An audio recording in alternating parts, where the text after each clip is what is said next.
Hi, good morning, everybody. Good morning.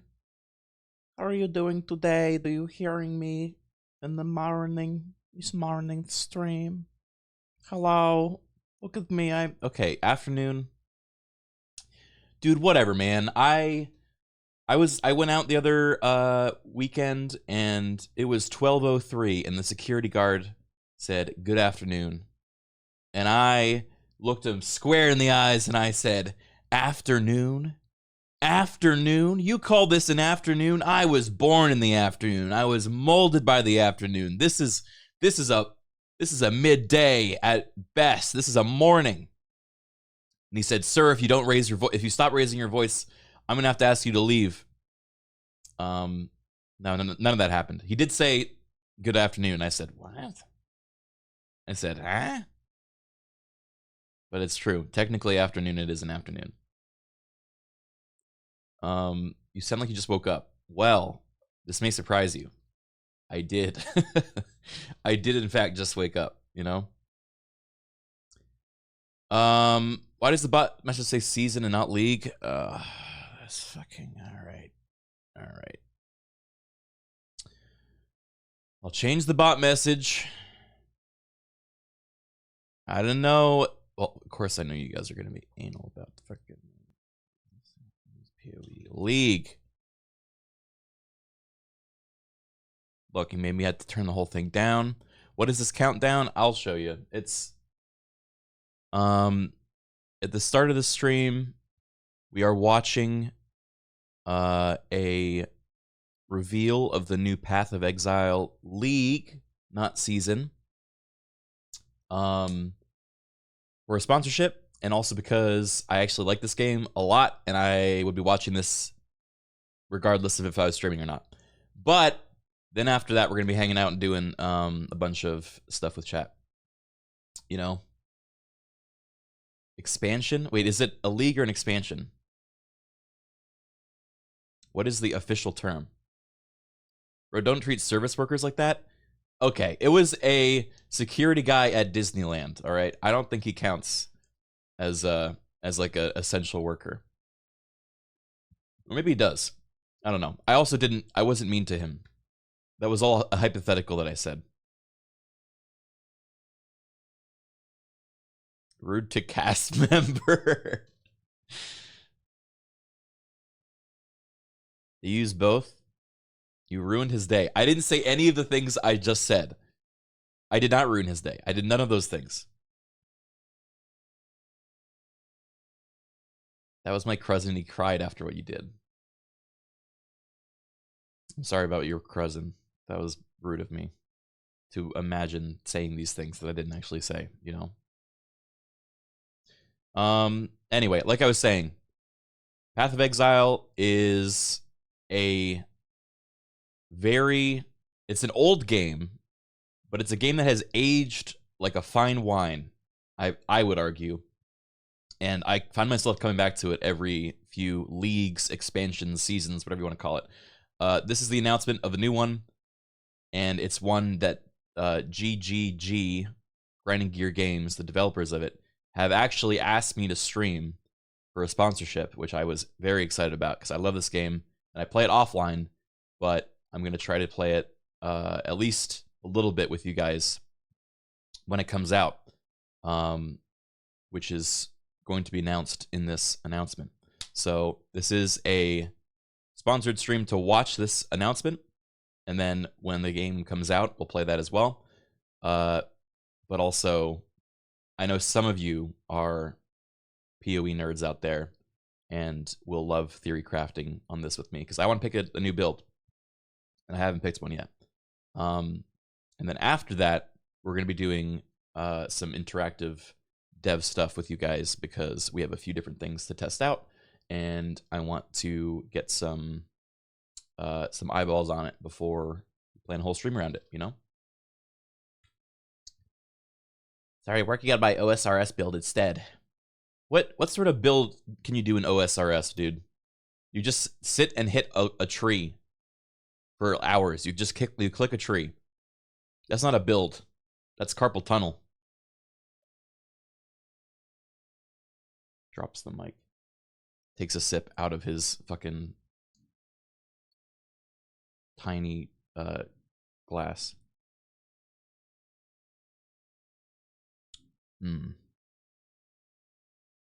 Mage bow fighter. Okay.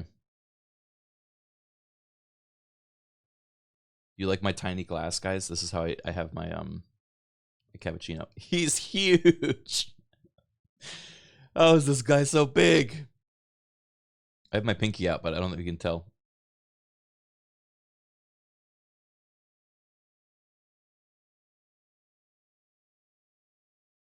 A sophisticated giant.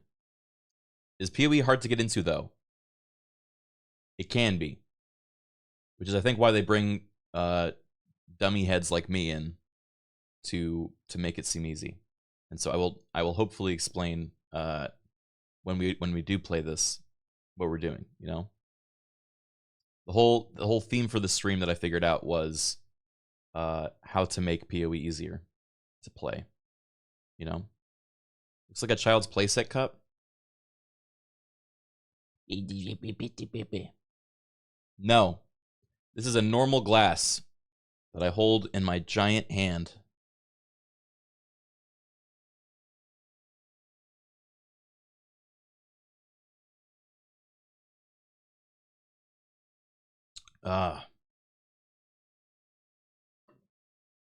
You sure owned him. Afternoon Criken is spicy. Chris Wilson. Sorry. Today, we're going to show you an exclusive reveal of Path of Exile Settlers of Kalgur, which launches next week on July 26th. Twitch drops are enabled on today's livestream, so make sure you follow the instructions below in order to claim your Corsair back attachment. In today's stream, we will take you on a deep dive into the new Settlers of Kalgur Challenge League. We'll cover the league mechanics, its new and revised crafting systems, a new trade market system for currency, some sweeping balance improvements including 2 Ascendancy class changes, endgame improvements, some further additions to the campaign, and some quality of life features. That's why. We'll then talk about our console native port releases and the features and new supporter packs, ending with a live Q&A session where Ziggy D will ask Path of Exile's game director Mark your questions from Twitch chat. After the live stream, we'll drop the full patch notes. I'll hand over to Mark now to introduce the new league. We're really innovative with the content of this league, and I'm really excited to see what everyone thinks. So let's just get right into it with the trailer for Path of Exile, Settlers of Kalgur. Why is Criken blurry now? Stop. I'm not blurry. This is just how I look. I'm low res IRL. Raycroft is a cursed land. You'd have to be mad to settle here. And yet, welcome to Kingsmarch. This is a base building expansion? Not much yet, but with your help, we can erect the greatest city Raycroft has ever seen. We'll need resources and savvy planning.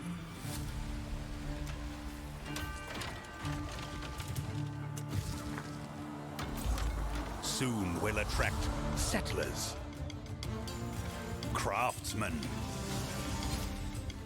fortune seekers, and of course, pirates. I love pirates. Can it run on bad PC? It's an old game, so yes, I think so. Will be heavy with gold. I've played this on my Steam Deck. We hope to achieve the impossible. We hope to build a home.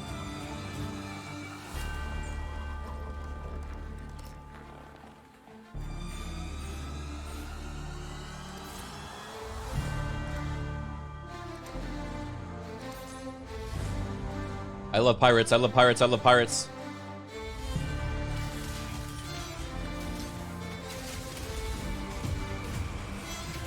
Melee! Okay, I wanted to play Melee this expansion. Oh my god, I'm actually excited. Anything pirates, I'm in.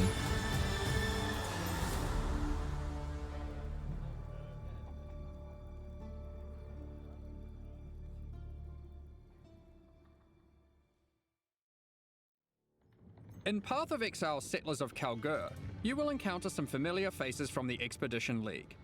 Danig, Rog, Tujin and Gwenin are Kalguran people who are trying to establish trade between Rayclast and their homeland. They have recruited many curious characters from Rayclast, including some you may recognize, but are also seeking help of a powerful exile, like yourself. You will first encounter Johan, the King's Hand in Lionized Watch. He's there recruiting workers, traders, and exiles. Johan, under the command of the King of Kalgur, has been sent here to build a new city called Kingsmarch, which intends to become the hub of commerce between Rayclast and Kalgur. Soon, he will bring you to the planned site for Kingsmarch, which you'll notice has humble beginnings as just a tavern in a field. But with your help, it won't stay like this for long. It takes a lot to build a town.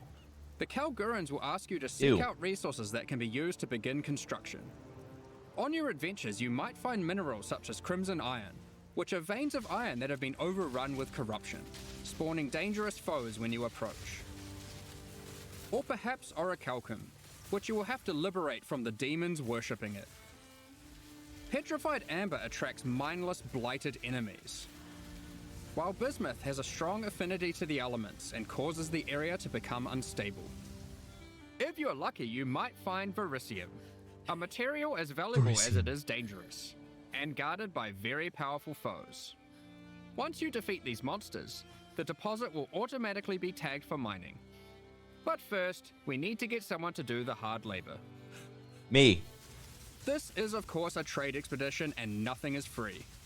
Miners, along with other workers that the Kalgurans have hired, must be paid in cold hard gold, which you'll notice is now dropping throughout Rayclast.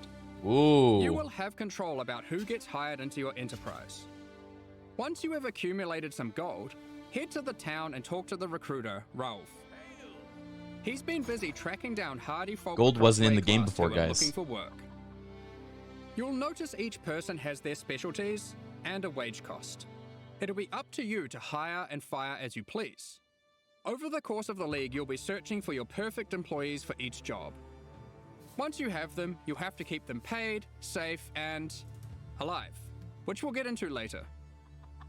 Here we have a prospect who has a specialty in mining. We'll start with that so we can begin to retrieve some of those resources we were talking about earlier. Let's go find some ore and put our miner to use. Oh, we've found a vein of orichalcum ore. It's guarded by dangerous demons worshipping a strange shrine. The shrine buffs the demons, giving them power. But once you defeat them, you can seize that power for yourself. After that, we can tag the ore, and our mining specialist will get to work. Soon, we encounter a few more deposits, each with a different dangerous encounter. After you have tagged the mineral veins, your miners will get to work collecting resources in real time. They might take a while, but will continue whether you are logged in or not. The work can be sped up by hiring more or better miners, and by upgrading the mining station back in Kingsmarch to equip them with advanced pickaxes. Alright, some time has passed and our miners have been able to get the resources back to town. We've also managed to collect some more gold too. We can now upgrade the town and build new structures. There's plenty of options, we just need to decide where to start. I think we'll start with the tavern, the beating heart of Kingsmarch. It can be upgraded instantly to improve the recruiter's prospects, and you can find various important NPCs relaxing here. Next, we'll upgrade our mining station. You can upgrade this to improve the efficiency of your miners and allocate our newly hired workers to mining. You will eventually need a smelter, where you can send your ore to turn into more valuable bars. So there's a we have the disenchanter, where you can bring your magic, rare, or unique items to be added to a queue to be disenchanted over time. That's nice. So this game has so many magic items, it's exhausting the items to will be sell them all. down into thaumaturgic dust, a new resource used for crafting. So being able to just dump them all in the sky would be more great. Into that later. And of course, a town needs food. You could invest in farming, where you can select crops to grow and harvest. But don't worry, you won't be manually watering anything. The wonders of delegation. With all these resources piling up, there will be excess that we can spend. Let's talk about Exist. rewards in Settlers of Kalgur. Eventually, you can build a harbour and establish shipping routes between a number of different Kalguran and Karui ports for trade. What? There's trade? You'll be able to pile your acquired resources onto these ships and This is send an them to the entire port of other your game. choosing, What? where your What are they traders will doing, haggle dude? This for is the best crazy. deals. Each port will return specific rewards based on what you send them. They accept all types of resources, but will have a preferred type that they'll currently pay more for. And you'll want to get onto this, because eventually you could be bringing in shipments like this. Whoa! This, Whoa! Wait, what? That's so much or money. even this. Oh. Oh. Oh. Today, we're going to trade with Kalgur. You'll notice that as we send more resources, this risk meter creeps up.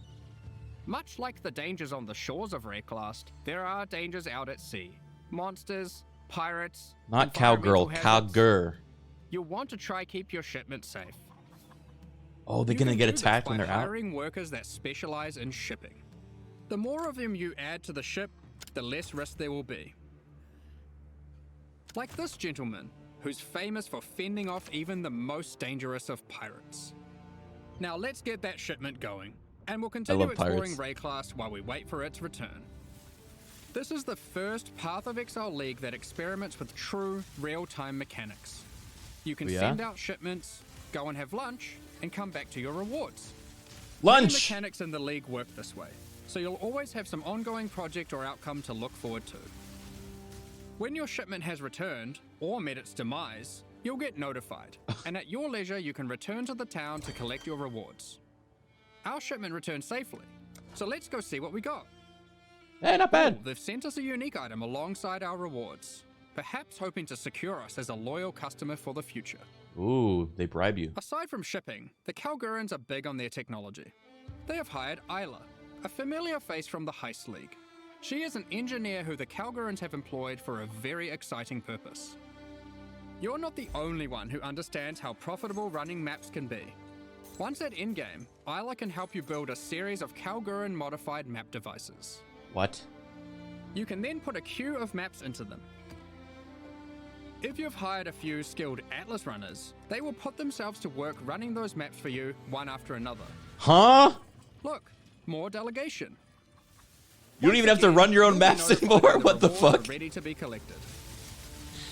You can put lots of maps in the queue, so don't feel obliged to go back there all the time. Oh my Be god. careful though. The difficulty of the map impacts the risk of your workers perishing. Try to pick your best workers. or Hideout perhaps Warrior is just really ones up you don't good. like. Yeah. Consider the difficulty too. Sometimes it's better to just run it yourself. You'll see there are many benefits to having a whole ass town at your fingertips. Let's talk about crafting services. You should definitely consider building a runesmithing table. This is operated by Danik himself, using God. powerful Kalguran blacksmithing Guys, this is arts. going... He can engrave runic magic onto your weapons using runes. Did he say whole ass town? There I are was... many rune types and combinations to choose from, and you can unlock new crafts that can be applied to your weapons as enchantments. Our design intention here is to take powerful effects you would usually only is find dangerous, on unique guys. items. Like this modifier, which you might recognize from Doomfletcher's Prism. Danik No, but can that's apply cool. it to your two-hand maces. What? There are over 100 different special crafting outcomes, ranging from ones very easily applied to very difficult. The rune types can be acquired through trade with Kalgur, or defeating powerful bosses. Okay. So Kalguran at least it's tech benefits guaranteed. In don't the previous end leagues, there. there's a lot of chance We're for also bringing crafting. back a formerly That, like, you know overpowered what you crowd get. favorite, recombination. Isla is trying to master this. She What is just this? needs you to help her. No, with what? getting Help her what? resources. Oh, sorry. The system isn't as strong as it used to be, but it still allows you to combine two items together, hoping to get the best modifiers of each onto a single item. Oh, shit. Yo, what's up, Octo? Between running a town, shipping, and exploring, you'll be collecting a lot of extra gold, It is now the primary resource for 2 huge new quality of life features that we are putting to test. Firstly, you can use gold to respec passive points. This is a feature from Path of Exile 2 that we've decided just makes sense to port back. The higher level you are, the more expensive it gets. That's so nice. And the next one is absolutely massive. A currency trade market. Oh! The Kalgurans have recruited Faustus, another NPC from the Heist League. He allows you to asynchronously buy and sell currency and most other stackable items with other players without the nuisance of price fixes and people who never respond. Let's go! All you This need is to do insane. Select what currency you want, say what you have, and your ideal ratio. Oh It my works god. kinda like a real-life stock market. Faustus will This make is the trade game-changing. happen for you, so long as there is someone selling on the other end for the same rate or less. You'll be able to go back to blasting monsters while trusty Faustus does the dirty work, notifying you when your currency is ready for collection. All you need to do is pay him a small amount of gold for his time. Cards on the table, this is an experiment to see if this type of asynchronous trading has a place in future Path of Exile releases. We're very excited to see how it goes. I really appreciate that, Now, dude. given They that always do Faustus this. is an They try expert something in crazy black new, market trade and shady deals, see what works, he also provides cut out the another bad, service, double down the new. offering items for gold. The items will generate with random rarity, and on average, the modifiers on them are better than normal. This Whoa. can be a very nice way to get some targeted items during the campaign. For dude, serious gold is so crafters, valuable. It can be a great starting point for making those elusive, specific in-game items, which perhaps you could take to the runesmith afterwards. It's worth noting that you can invite Faustus to your hideout, where he will always be available for respecking, currency exchange, and black market items. As your town grows, it will attract more attention, good and bad. Uh-oh. Settlers of Kalgur features 3 endgame bosses that will close in on your operations, wanting cool. a piece of the pie. They might capture and ransom your workers, No. even your entire ships. No. You'll have to make some tough decisions. Will you take them on, or pay them off? One example of a boss is Sasan, the Bandit Lord. You won't stumble across this boss by accident. Instead, this unsavory character can come into your town at night and take your Atlas runners hostage, holding them for ransom. No. What happens next is up to you. Perhaps you'll refuse to negotiate with bandits, leading to a fight to defeat Sasan and rescue your workers. If you're not up for the heroics, you might simply pay the ransom in gold. Or perhaps these workers were especially disappointing, and you'll just leave them for dead in true red-class fashion. They knew what they were signing up for, right? Of course, the heroics might be worth it for other reasons. These bosses can drop new unique items. Oh, yeah? Okay. In sum, Settlers of Kalgur is a Fuck. very experimental league. Dude, I'm not with smart new enough at mechanics PoE that stuff will to know what that's completely worth. change how you play the core game. We've been sitting on a lot of these ideas for a while and can't wait to share them with you. But there's a lot more to this expansion. Let's talk about balance. You know, into PoE, I love PoE Octo. Well, we've finally rebalanced the Gladiator. It's been a long time coming. Like before, Glad back? there are passive Okay. skills that allow you to invest in bleeding and block. We've designed new skills replacing some of the old ones. Aggravated. Like this, War of Attrition, which is very handy for long sustained boss fights. Further alongside the Gladiator theme, this new passive Absorb. allows you to combine different weapon types while dual wielding to get a variety of powerful bonuses. For example, holding a dagger will give you more critical strike chance, while Okay. holding a mace gives you more area of effect. Of course, you could just use Varanastra for all weapon type bonuses. And finally, we have a new notable which allows you to invest in the newly added Retaliation skills. These are active skills which require you to meet a certain condition in order to use them. Oh, Once you meet that condition, you can unleash devastation on your foes. that sounds cool. Here we have Eviscerate, which requires you to have a shield. Whoa. For those who like to dual wield, Swordstorm, which is great for Swordstorm. obliterating bosses. Here we have the Divine Retribution skill. This one has the condition requiring you to block. You can then unleash a devastating spell, causing lightning bolts to strike the ground in an X shape around your target location, doing huge amounts of damage. And of course, in true Path of Exile fashion, there are many avenues to invest in these mechanics further on the passive tree and a new support gem. You are able to increase the leeway duration after meeting the condition, reduce the cooldowns, or just increase their damage. The world's your oyster. The Gladiator wasn't the only ascendancy class we've changed. As we develop Path of Exile systems, we often find ourselves reusing mechanics, increasing their depth, and allowing more avenues to invest into them. As such, the Raider Ascendancy class found itself lacking, with many of its passives commonly available elsewhere. Is it sped up? No, this is how fast the game our is. Ascendancy classes to always feel This isn't like even they're that pushing fast. the It gets much boundaries, faster. allowing you to change your character in ways that are meaningful and ideally unique. As a result, we've straight up removed the Raider, rest in peace, What? and we've added a new class in its place. You're the dead! Warden. This class is largely inspired by its predecessor from the Affliction League, with a few changes. The Warden now focuses on elemental attacks, changing the behavior of shock, enhancing freeze, and replacing ignite with scorch. Oh. There's also a skill that allows you to go ballistic with your elemental damage, periodically. The class also grants Barkskin, which is a skill that can be used to mitigate physical damage from hits. After taking a number of hits, it increases your evasion, making it a great defensive choice. Oh shit, that's cool. Finally, the last thing the Warden can specialize in is tinctures. These are an Oh, shit. alternative to flasks from the Affliction League. We're bringing them back with adjusted mechanics. That's cool.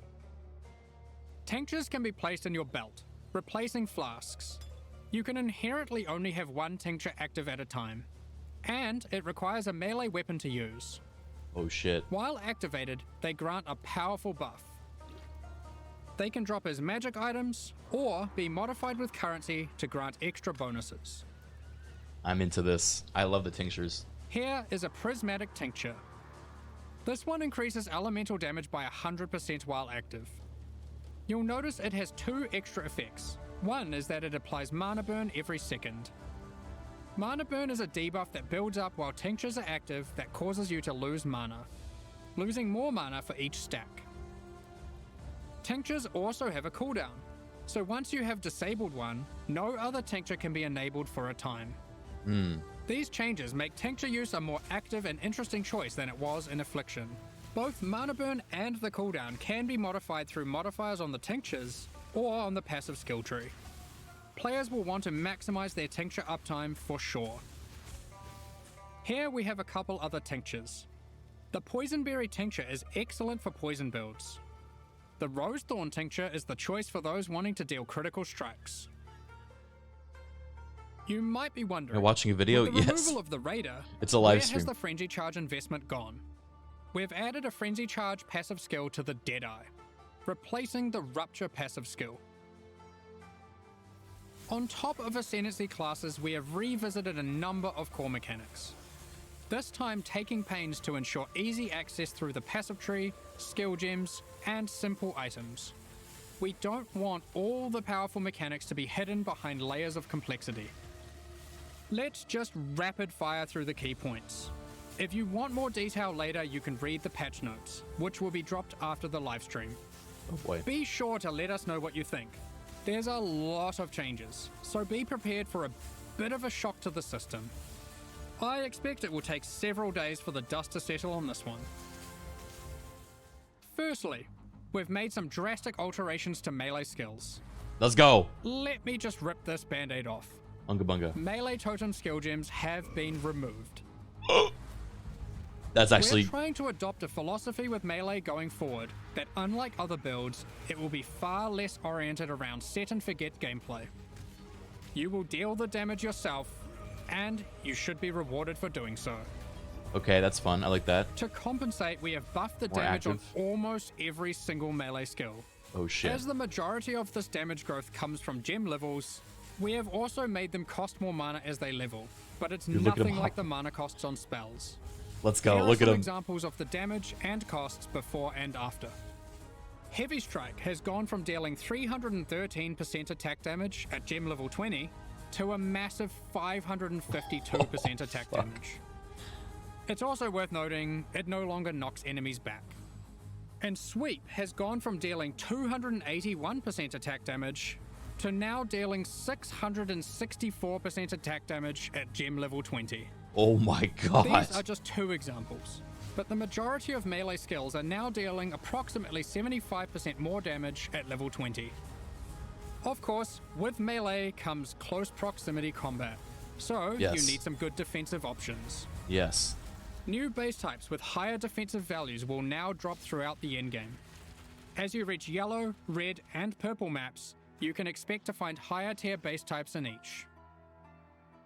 For example, Val Regalia and Hubris Circlet are no longer the best in slot items for Energy Shield. There are new base types that surpass them.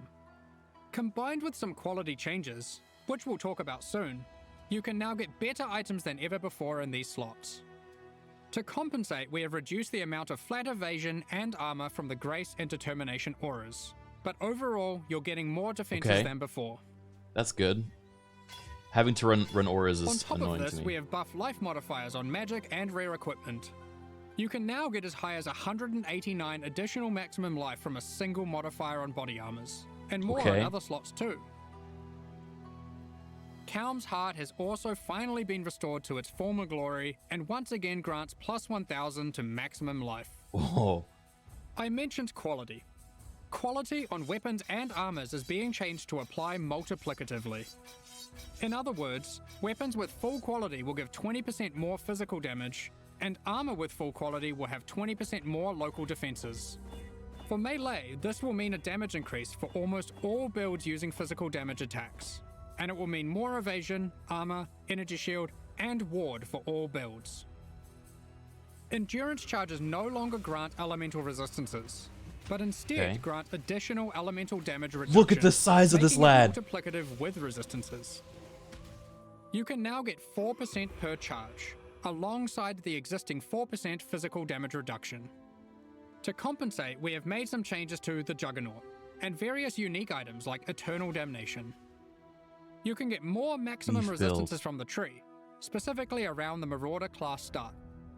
These of course can stack with the new elemental mitigation from endurance charges.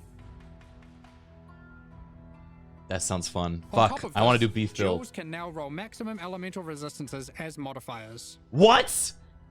Okay, that's crazy. Since we're making elemental mitigation more accessible, we've heavily reduced accessibility to physical damage taken as chaos or elemental damage. Those stats are still around, but you should not expect to be getting full conversion anymore. All block passives have been buffed, so you can now more easily achieve block cap from just the Oh. passive tree. Let's go. Melee The fucking Keystone season. Versatile Combatant has been improved to have less of a penalty to maximum block. A number of Life Leech passives have been buffed to generally allow for more acquisition of maximum leech rate for life. Vow Pact has been reinstated to its former glory for instant Life Leech, but only for melee. Yes! Reworked Flesh and Stone. Melee! Previously, this buff skill granted Maim and Blind, depending on the stance of our character. Now, while in Sand stance, the skill simply provides damage mitigation, becoming more effective the closer you are to enemies. While in Blood stance, enemies will take more physical damage the closer you are to them. This skill will now greatly favor melee or close range gameplay. Close range gameplay. Given we're doing a Kalguran League, Ward has also received a bit of attention. There are new uniques that grant Ward, and the base restoration of Ward is now faster. To compensate, Olroth's Resolve has been nerfed, but Ward loop builds will still be possible. Anyway, Well, is that Ward was just, like, most of the flat purely defensive reduction changes. of damage? Now let's look at some of the offensive and utility-based ones. There are more and better ways to deal with mana as an attacker on the southern hemisphere of the passive tree. The southern hemisphere. That's how big the tree is, guys. There's hemispheres to this tree. Wands, daggers, scepters, claws, and staves now have higher critical strike chance values than ever. Wands can go as high as 10% without modifiers. Sandstorm Visage has been made rarer to compensate, instead of reducing its power. For you wand attackers, wands now have higher attack speed than ever to compensate for their low damage.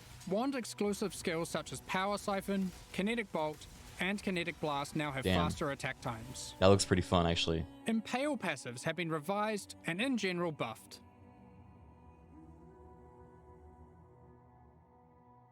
Fuck, man, this season's gonna The get buffs me. granted by Warcries are now simpler, but more significant, and more universal to builds. They also now apply to allies by default. Banners have been reworked. Instead of having a reservation cost, they are now free. However, they don't grant a permanent buff.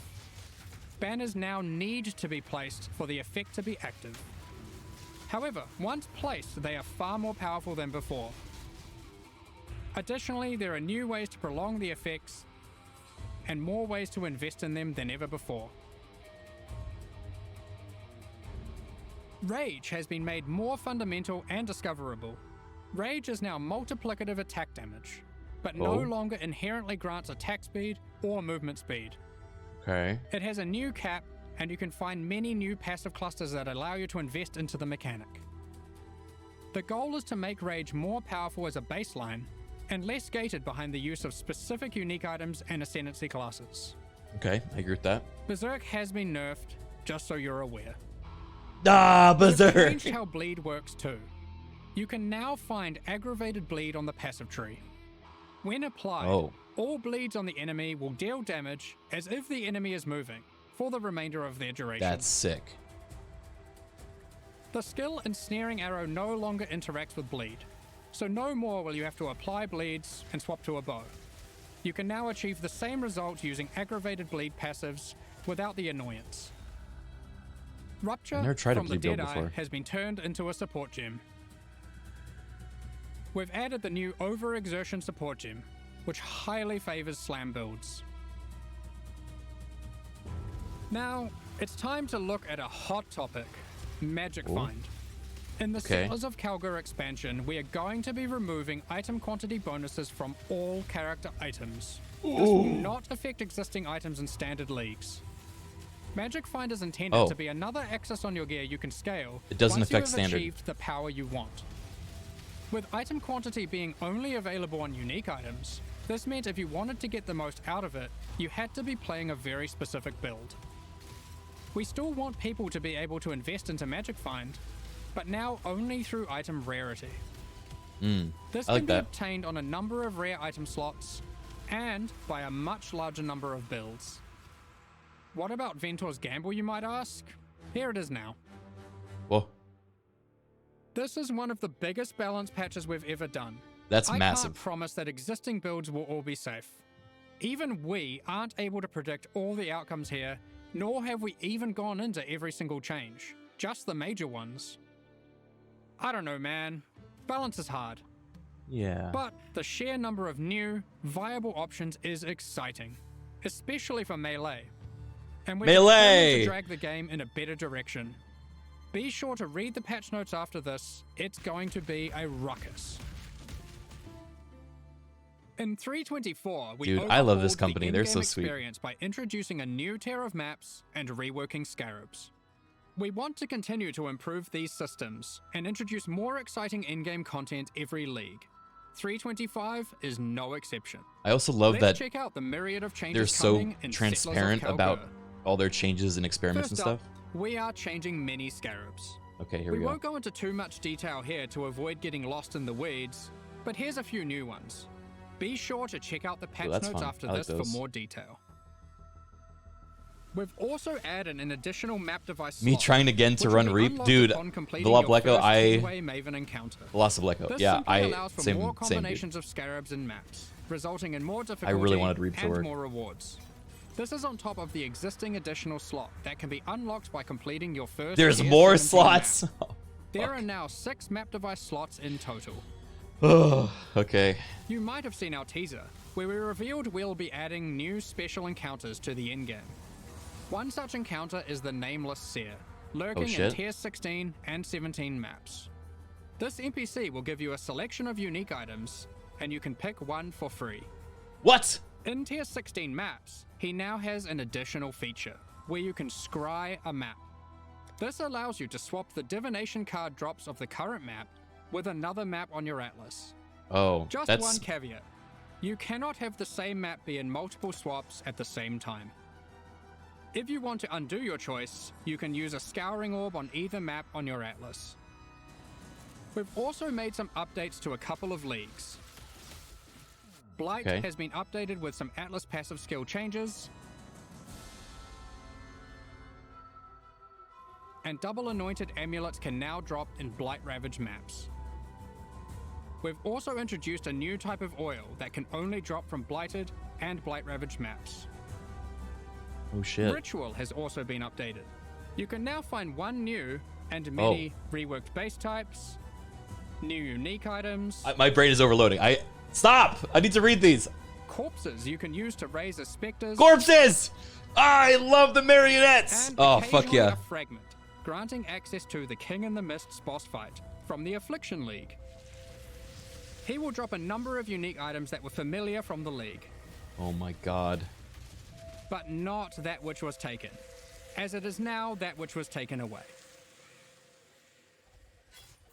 However, he now drops a different modular jewel that you might recognize from the Necropolis League. Okay. Global crit? In I don't Tier really do crit 16 builds. and Tier 17 maps, you can now encounter the Wildwood, also from the Affliction League. In case you missed it, the Wildwood is a mysterious forest. Oh, it's Brandis fraught with Pact. danger. In the darkness, you will find magical wisps yearning for freedom. Oh my Upon god, releasing them, they will empower the monsters in your map, promising more danger but more rewards. Dude, this is PoE You may also 1.5. find random sentinels on the ground near the start of your maps, from the Sentinel League. They work in a similar way to before. They aren't items, but you can click on them and then they can be activated in that area at any time of your choosing. Upon activation, they will buff monsters around you, increasing their difficulty and rewards. And here's one for those who like to live dangerously. You may occasionally find a reflective mist from the Kalandra League. It has two outcomes. It could drop a jewelry item with randomly enhanced or inverted modifier values, or it can give a reflecting mist item, which can be used on an existing piece of jewelry to perform the same action at a time of your choosing. Oh Good shit. luck. There's many Ultimate other Gamba. small changes to League content. We're removing the first 15 most boring waves of the simulacrum and rebalancing its rewards to improve the chances of finding unique jewels. Oh shit. We're also adding some of the beasts from Einhar's Memory of Harvest Beasts to the core pool. How are they doing all of includes this? the Black Morrigan. In other news, we've added a set of new chisel types, which can be What? applied to your maps to get different bonuses. While the Cartographer's Chisel still increases item quantity, there are new ones that now increase rarity, pack size, increased chance for currency items, divination cards, and scarabs. It's also worth mentioning that chisels now apply 20% quality per chisel to white maps, 10% to yellow maps, and 5% to red maps and higher. Huh? Unique maps still require the full 20 chisels. Also, only one type of chisel can be applied to a map at a time. Okay. Makes sense. During 3.24, God. we made a change to Tier 17 maps that allowed them to be rerolled with Chaos Orbs. Okay. We are now expanding the currency types that can be used on them to also include currencies like chisels and Val Okay. Orbs. That's nice. Ultimately, the only restriction Tier 17 maps now have is that explicit modifiers cannot be removed from them. We have also revised the difficulty of these maps, as they didn't quite hit the mark. Okay. The monsters in them now have substantially less life, and deal Okay. less damage. I like that. Meaning Tier 17 maps now better fit into the progression between Pinnacle and Uber Pinnacle content. Lastly, we've so adjusted appreciative the of that. drop rate of Valdo's puzzle boxes.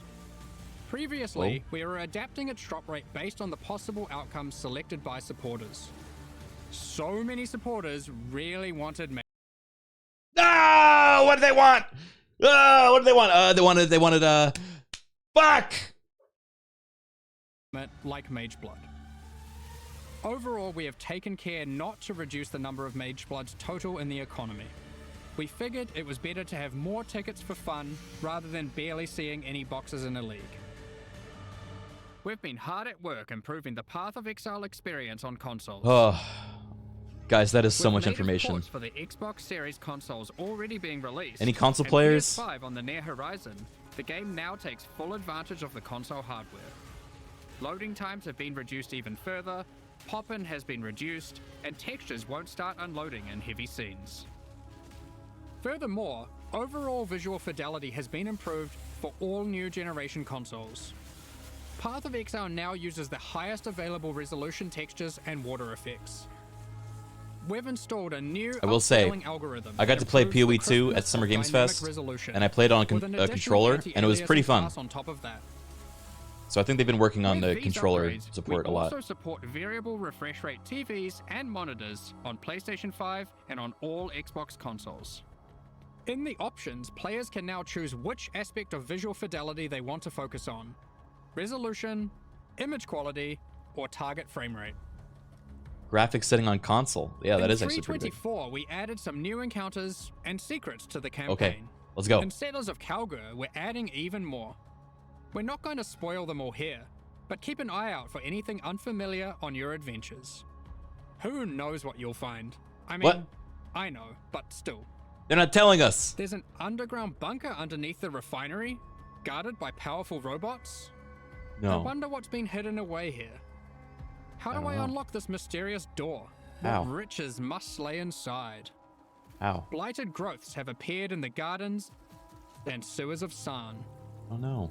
A vault containing riches can be found in the reliquary.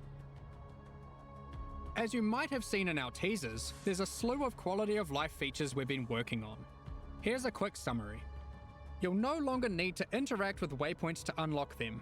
You Oh! can just walk by and they'll activate automatically. That's nice. When using keyboard and mouse, you'll be able to pick up items from further away. Oh, We're adding static life bars to some bosses. okay. Not all bosses will have them just yet, but we'll be adding more over time. You can now see which divination cards drop in each map by hovering over them on your atlas. I didn't even. When yeah. you die, you can now resurrect without having to reactivate all your reservation effects, like auras. Oh, that's life You can changing. start harvest encounters with just a single action. The amount of quality provided by currency items like whetstones is now based on the item level, rather than item rarity. Those currencies now apply a 20% quality to very low-level items, with that amount reducing as the item level increases. Next up, we're going to be talking about our new League supporter Money. packs. All right. Microtransactions, Today, baby. we're Let's launching see. 2 new series of supporter packs, the Paladin and Penance packs.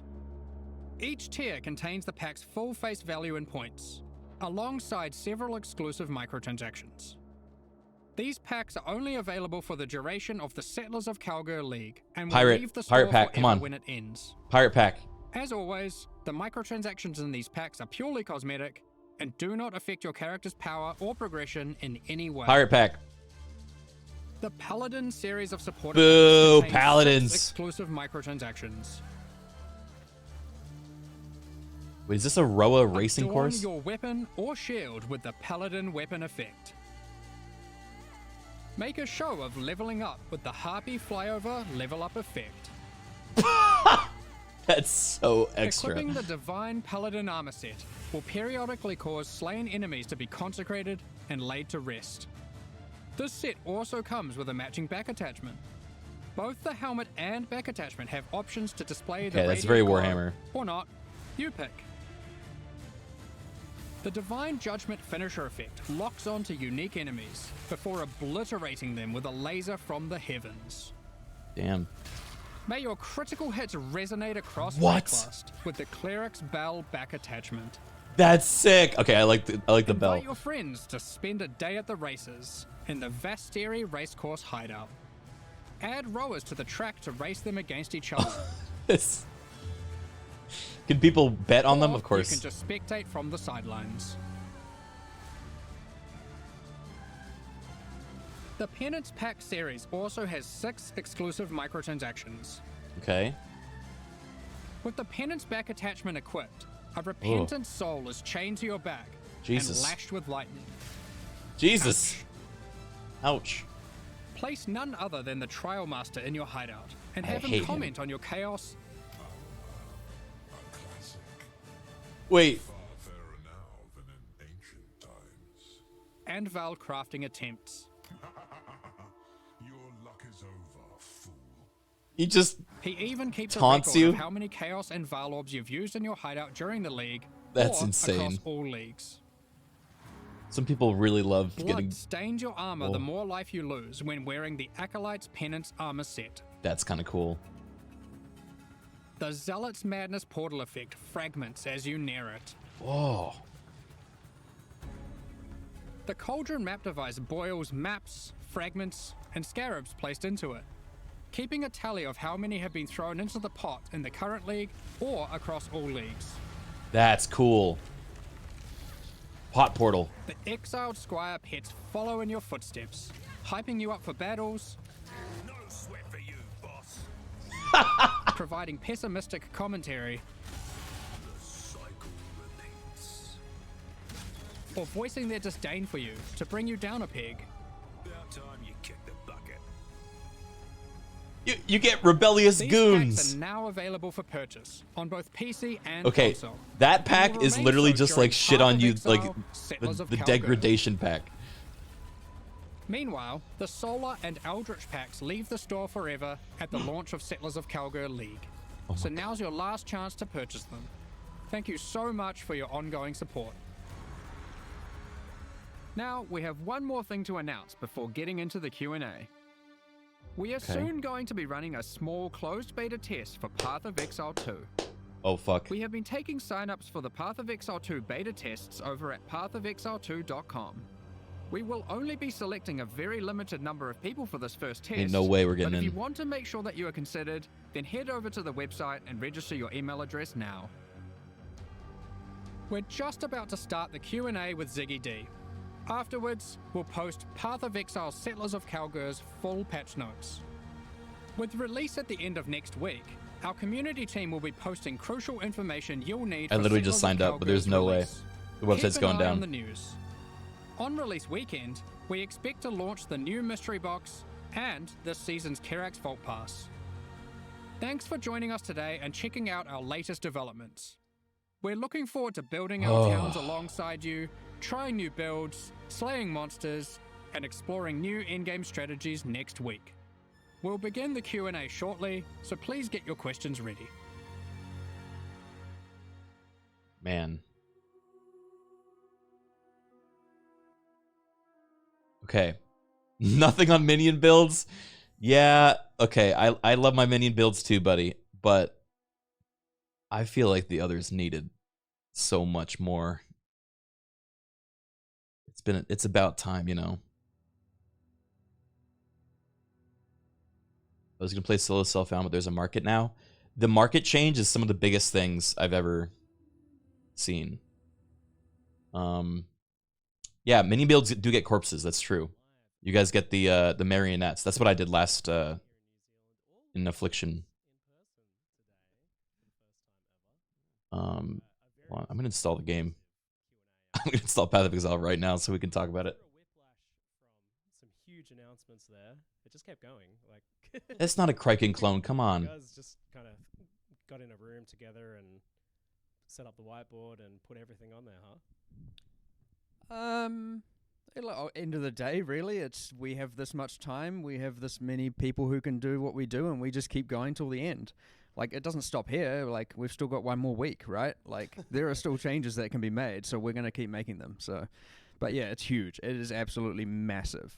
Yeah, Jonathan was saying to me the other day, I don't think it's that big. And I was like, mate, that was crazy. It just kept going. Yeah, I mean, I guess from my perspective, I kind of look at this and I'm like, okay, when I compare it to the amount of stuff that's being created for PoE 2, it seems small, but yeah, when you actually think about it, it's like, yeah, it's pretty nuts. Yeah, fair enough. Yeah, making a Dude, whole new PoE game 2 but is gonna be so you're only insane. talking about Path of Exile 1 sure, for today, sure. and you gave it plenty of space. Why is this to camera like shine, this? and, Why does he look so? He looks got more low res than I returning do. Leagues, we've got a whole new league with a lot going on, and some very experimental content as well. And with all of that, you did tease us once again with the concept and potential of a boat league, and yet you sailed away and left us stranded on the dock once more. What gives? It's very much not intentional. I suspect, and honestly, I honestly reckon if someone actually got a boat league, they wouldn't end up actually liking it. But we can only really prove that by testing it, and so maybe one day we'll get there. But until then, you're just going to have there'll be boats, but you won't be on the boats. Maybe one day we'll see. All right. We'll have to keep dangling that just out of reach for us. So, does this feel like to you guys? And I've seen this theory floated around a lot.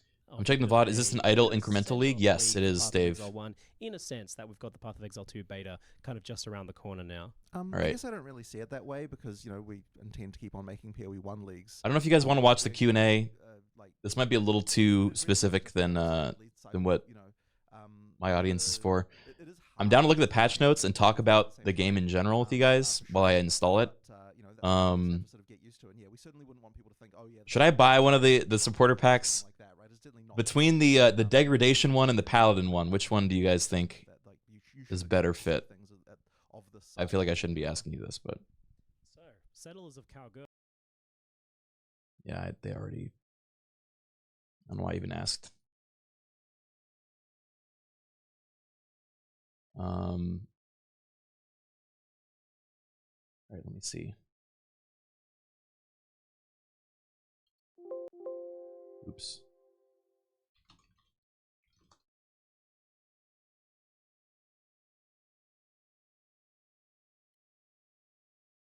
The pirate one. I wish there was a pirate one. Dude, I wanted a pirate one.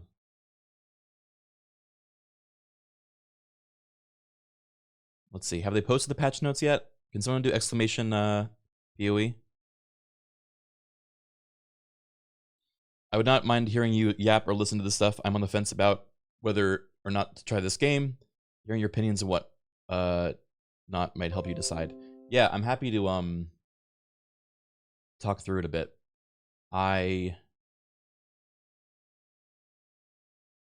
Have they posted the patch notes yet? Not yet. Okay. Yeah, I will talk through my experience with it, my recommendations. I'll be very honest about who I think it's for and who it might be a harder play for. It is a very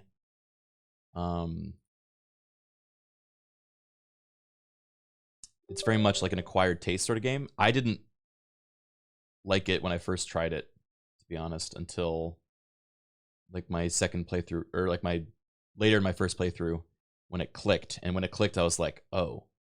And then it got really fun. So I think it's all about how you go into it, the kind of frame of reference you have. Better rate for PoE 2. So I think PoE 2 is definitely going to be where most people start playing for the first time. And it's intended to be that. You know, PoE 2 is a much more approachable, like, by design. They're trying to make it more accessible for new players. But I do think they've made changes to PoE 1 that has made it more accessible in recent leagues than it ever has been before. And this league in particular has the most shit in it I've ever seen. So I'm excited as a fan of the game to like see what's changed and what's new. But I'd be curious to how it would hit for new players. A big part of this is balancing. From what we've seen in this league, they have made it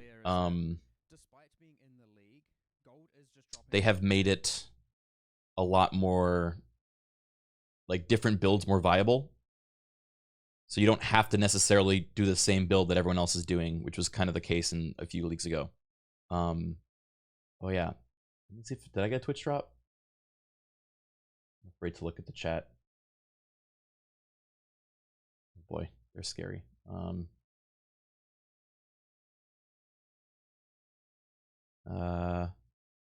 Let me see if I can find it somewhere else.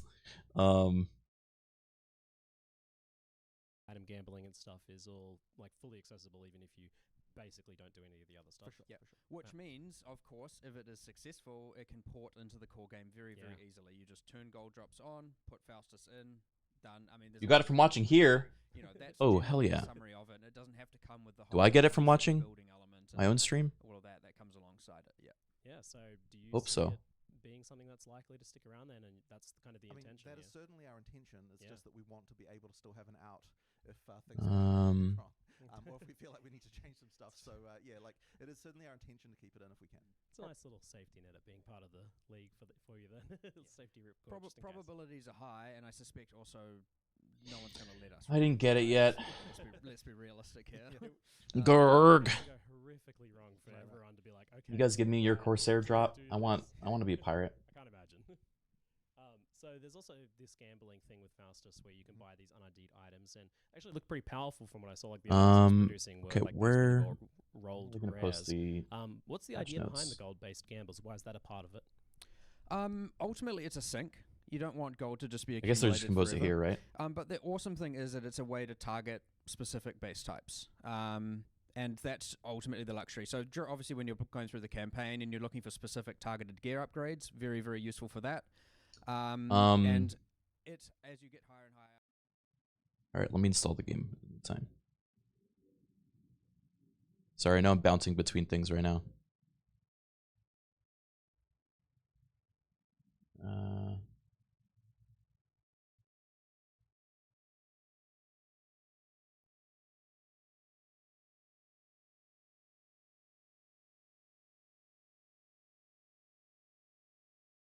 One sec.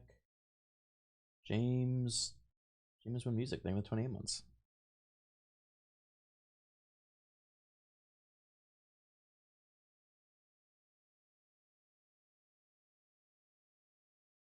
Okay.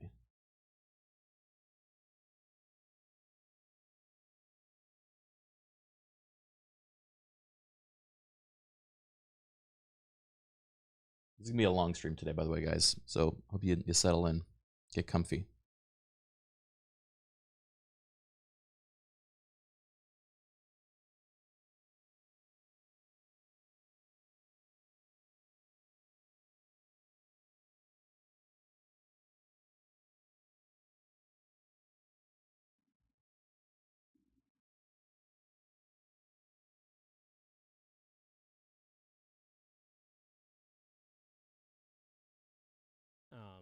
How much do you want players to be able to trade currency freely between each other with this very fast and asynchronous currency exchange system?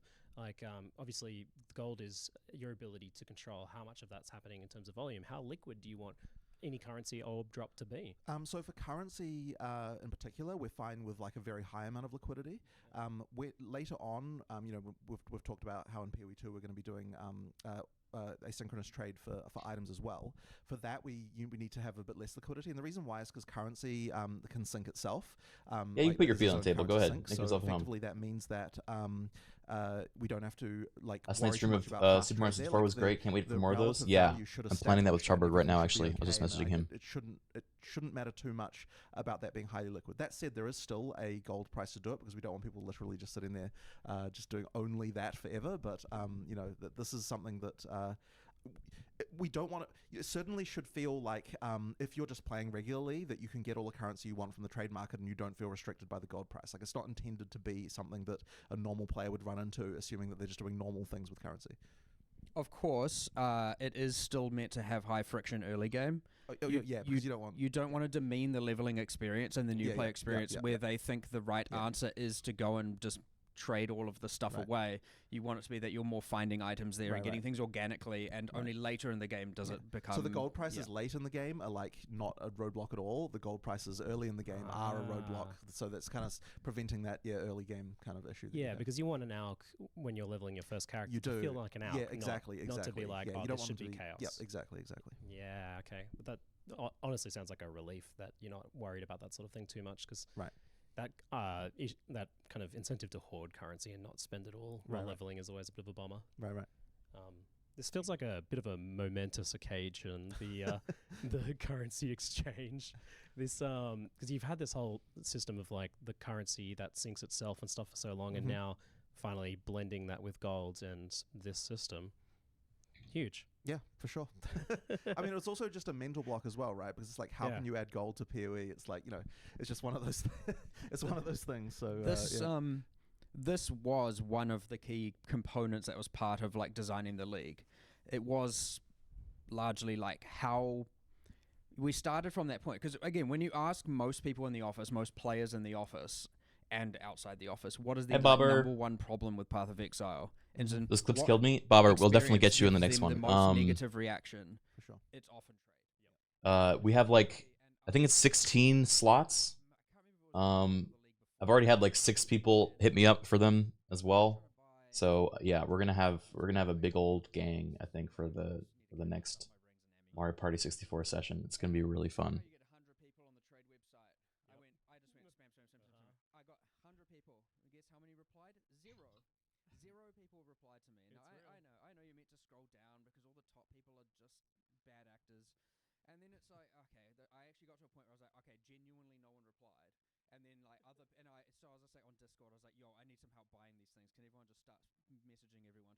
Yeah, I need to figure out what day. It might be next week though. I try to do it next week.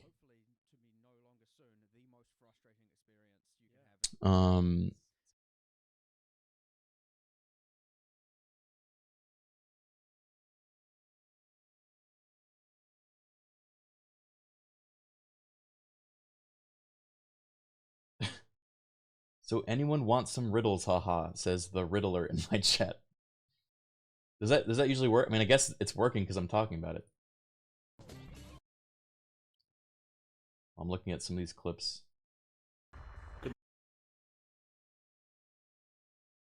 Yeah, dude, the stream yesterday was fucking unreal. Like, look at this shit. Good luck, everyone. Hey, Peter! Oh, fuck. Oh, fuck. Oh, my God!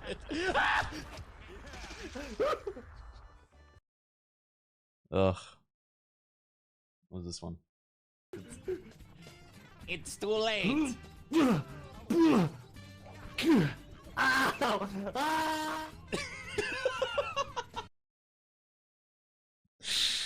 They're so fun. Crud, I'm back. Oh, it was.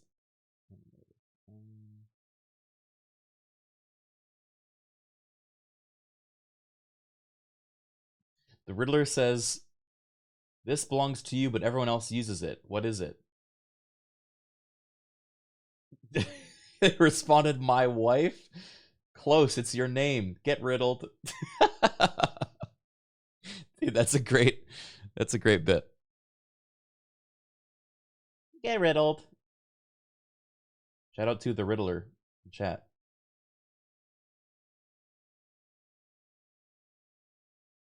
You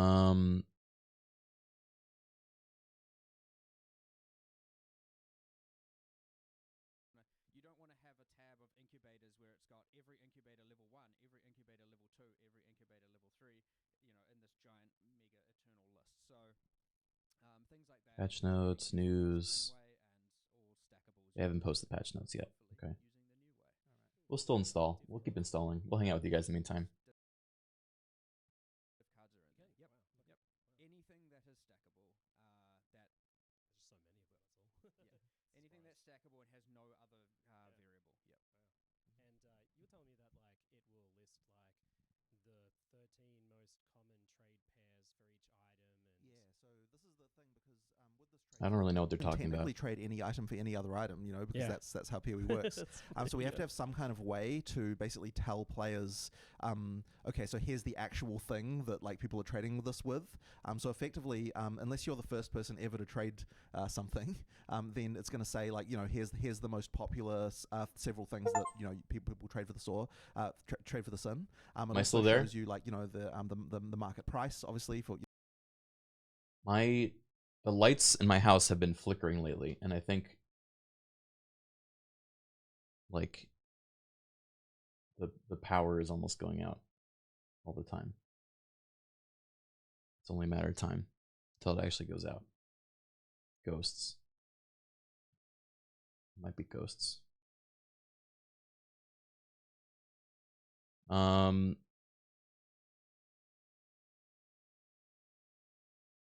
right, the game is finished installing. Do I buy the cosmetics right now? Am I gonna be that guy?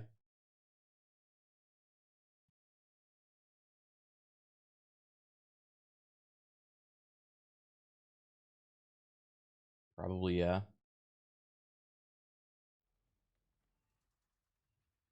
Oh man.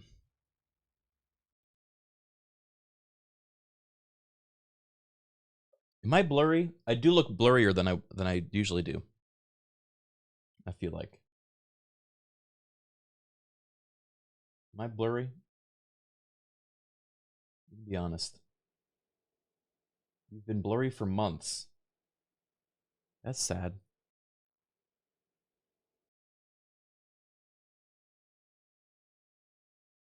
Here, I'll show you the build that I was playing.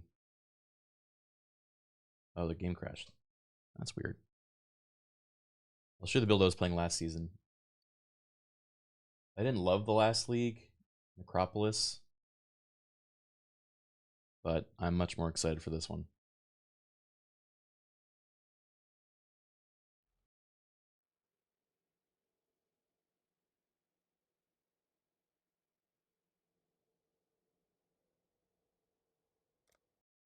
Time for new classes. Will new classes make me less blurry?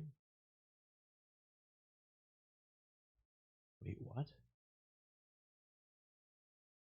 I'm getting a crash with one of my cosmetics and it's not launching the game. Oh, that's crazy. That's crazy, dude. There's a perfect Necromancer armor set for you in the shop for the cool low price of $480. Yeah, maybe I just do a sponsorship for them and ask that they just pay me in cosmetics. I thought you said new classes in terms of PoE. Well, the thing about PoE is everything is a class. There's classes in the vaguest sense. There's like a few things that are class centered, and then everything else is like a fluid branching tree, you know? And you can basically, yeah, you can build into different archetypes. And they did release a new spec, which is basically a new class, yeah.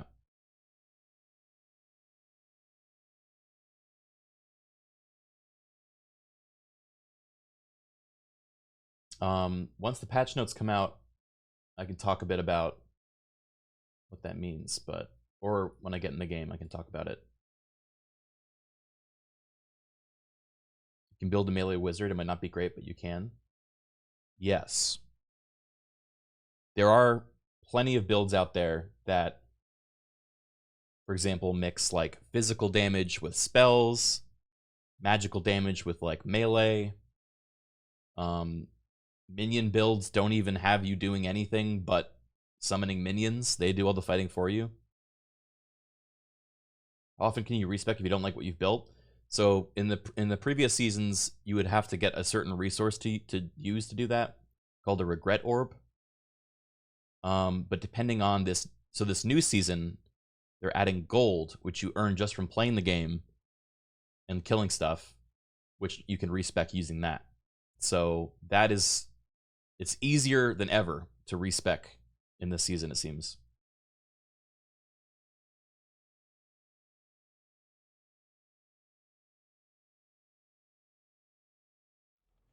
Yeah, I definitely want to do a melee build this next time.